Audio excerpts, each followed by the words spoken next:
As he cradled his head and neck, when they started stitching bruises under his skin, he didn't flinch.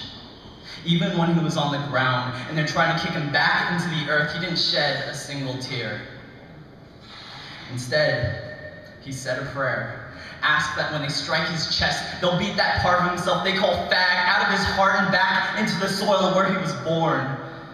When he got home from the hospital, laying out on his bedroom floor and counting the scars, he thought it ironic that in his darkest moments, he talks to a God whose Bible calls him broken, but it's a knee-jerk reflex whenever he expresses his despair through the whispers of unanswered prayer, because most of us have never grown up with people who believe that our breathing was an affront to God.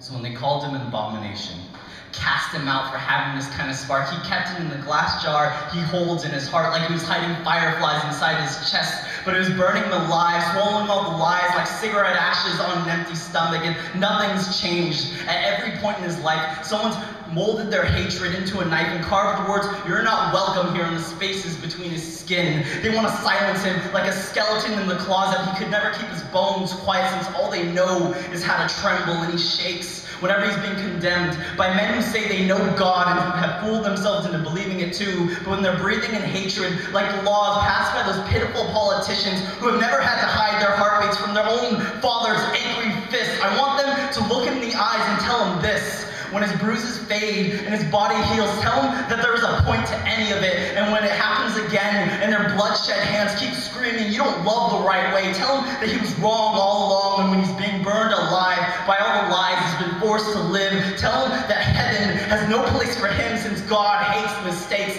Tell him when he's watching the bruises blooming from his own body and whispers, "I'm sorry," as an apology to the ashes of the fireflies that die inside him, the day they beat the sparks out of his heart. Tell him they should have stayed in the dark. Tell him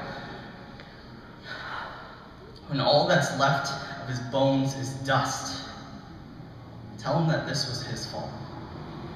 And when his ashes settle in their clenched fists, tell him that he was the one who chose this. Thanks. Wow. Woo.